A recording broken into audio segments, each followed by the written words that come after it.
Greetings shooting fans, and welcome to another airgun review with me, Richard Cooper, and today I am reviewing the Smith & Wesson M29 or Model 29, which is a very iconic handgun because it's actually the 44 Magnum used by Dirty Harry in the Dirty Harry movies. So what we're going to do is we'll start off with a look round this particular airgun, and then we'll proceed on to doing some shooting. So we have got the, I believe this is the pellet firing version. Well, I'm going to be shooting pellets with it anyway, so for all intents and purposes that's what it is. And this is the 6.5 inch barrel. Now I always thought it was a 6-inch barrel on the 44 Magnum, but no, it's 6.5 inches.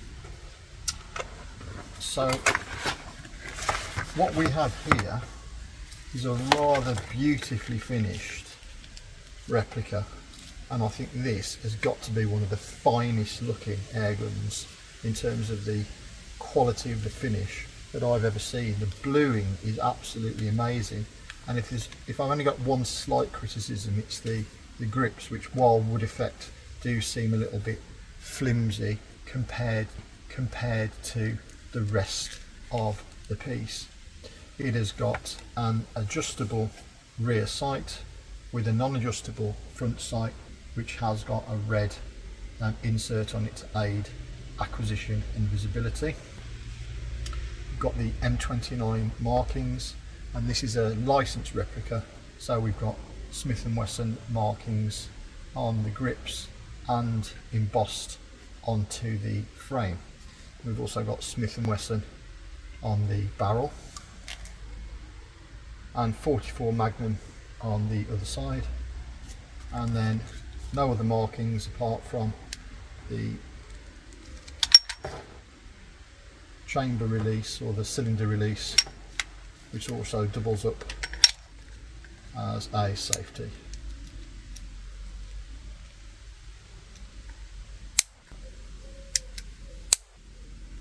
It's single or double action.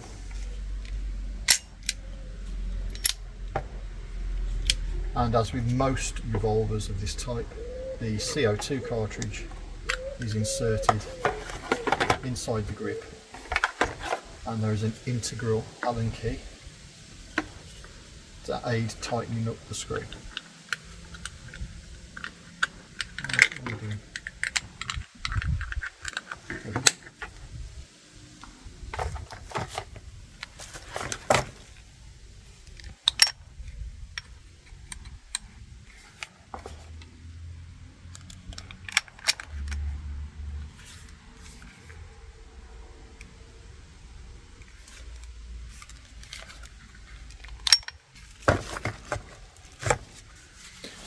Now this comes with 6 shells. I have purchased some more of these. These are the shells.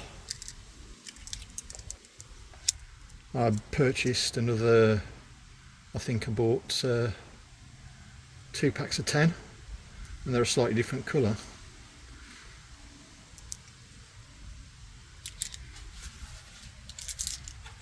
And what I also bought was some speed loaders,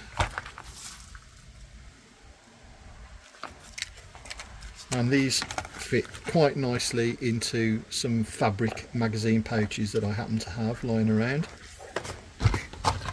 And I also bought a holster which is specifically for the M29, although I was unable to get one that was sort of full length, but it's kind of just handy so I haven't got to keep plopping this down and risk dropping it or getting it scratched. Before we begin with the shooting part, I just want to point out that I had a couple of problems with this when I first had it, and when I was putting the shells in, which is kind of just like the real firearm. Oops. Pretty straightforward. Sometimes you haven't got, you're not clumsy. Just before I show you this, there's no CO2.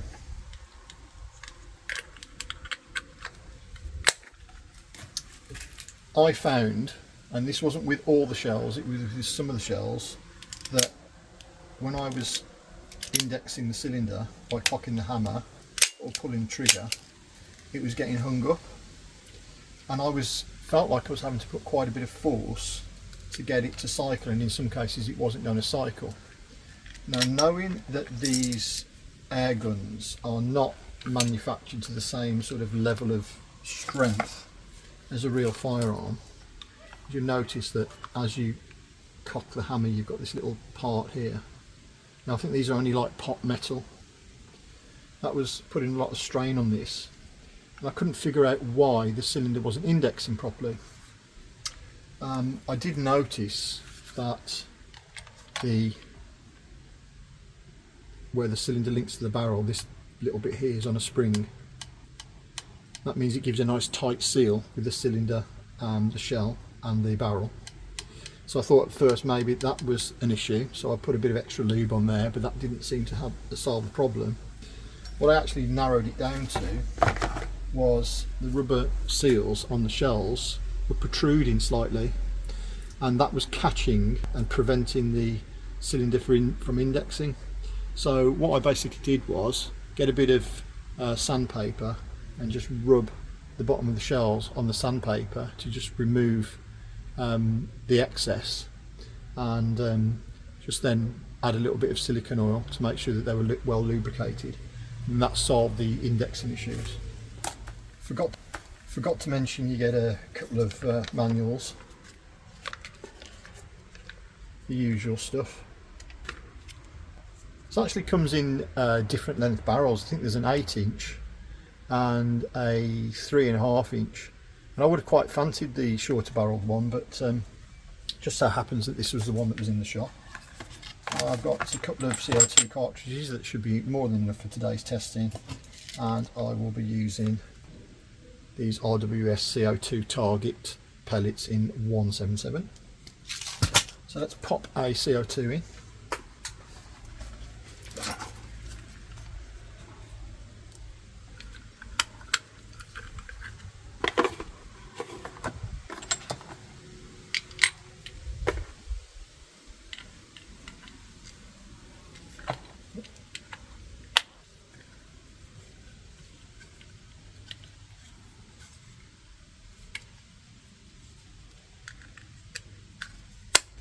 Okay, and safety's on and we're ready to go.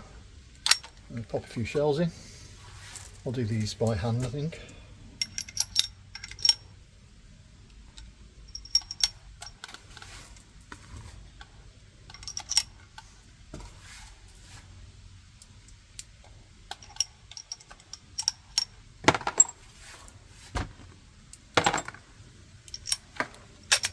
Okay, and we're ready to go. So we're going to do 6 shots at 6 yards, and then move out to 8 yards, 10 yards, and then we'll try about 15.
So we're at 10 metres now.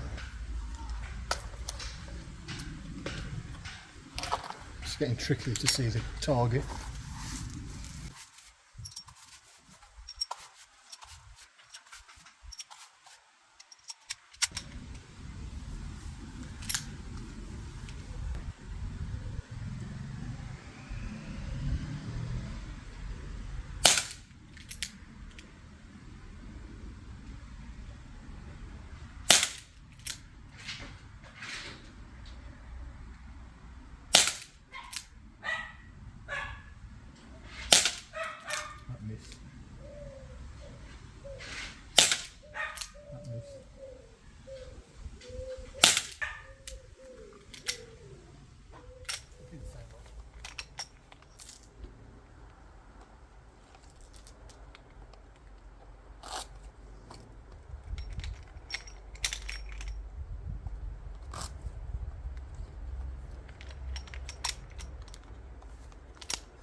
Right, this is 10 metres rested.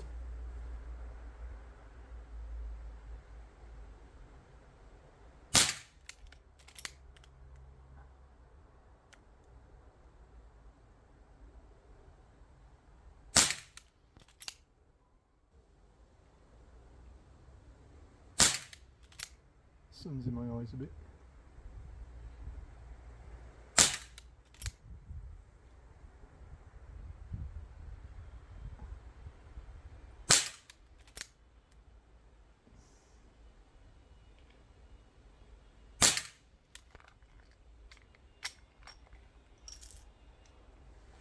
That's not too bad, seeing as I really am struggling to see the aim point at this distance.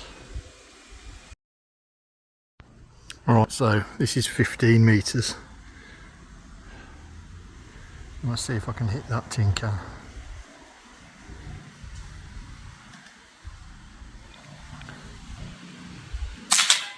What? I got it! That's outstanding. Right, we're going to go for ultimate accuracy. 7 metres, rested, sitting down, but I'm not quite sure how much CO2 we've got left. So far we've done 24, 48 shots. So let's see if we can get another 24.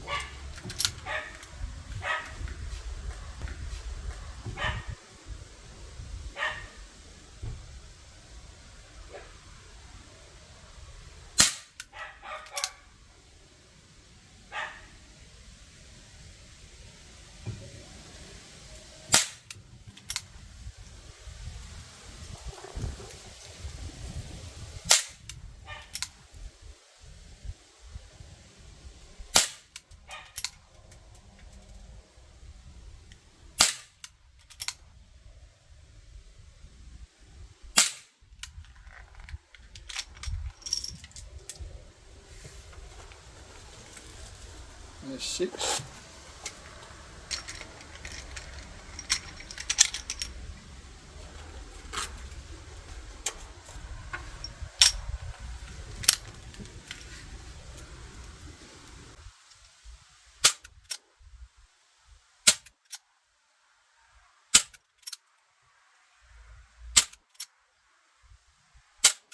That's 6. Yes. No, it wasn't. Plus 5. Oops, it's gone on the floor.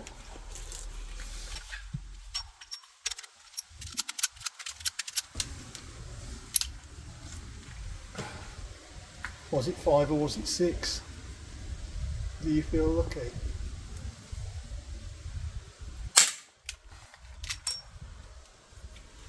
I didn't do that on purpose either. Gas life on this is super. I don't feel any sense that the power's diminishing.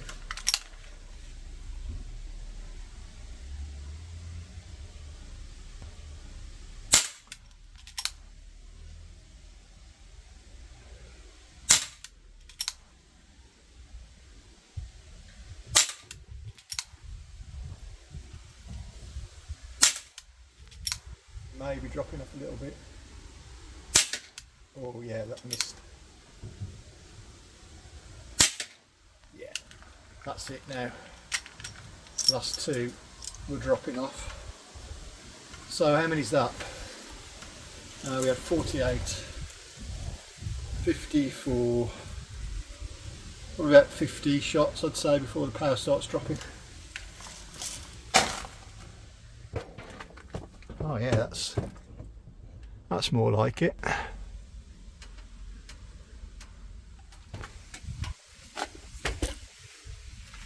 So that just about wraps it up for today. But what do we think of the Smith & Wesson M29? Well, this I absolutely love. The only criticisms I would say would be the grips. It's such a shame that they're not real wood. And the double action trigger is a bit heavy. I don't know whether that could be mitigated with some kind of lubrication or whatever, but I certainly found the double action pull was really pulling my shots off to the right. So I think that's a consideration. Accuracy I think is limited by the shooter rather than the airgun, and you are definitely going to want to get yourself loads and loads of extra shells. Although CO2, I think you're good for what I worked it out incorrectly, probably around about mid-50s. This is quite a hot day or warm day, and there was plenty of time in between shooting for the CO2 to recover, because obviously I was messing around with the video camera. But even so, that's really good CO2 life. What do I think? Definitely one for the collection. It is an iconic revolver with sort of that, you know, the Dirty Harry tie-in.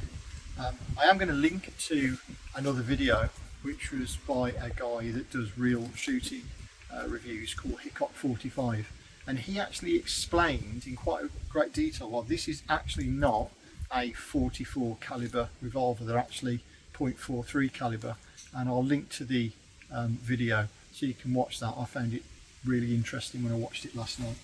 So anyway, I very much hope that you've enjoyed this shooting review. This is number 3 in a series of 4, and the next one is going to be the Barra 1866 cowboy rifle, and I've been saving that one till last.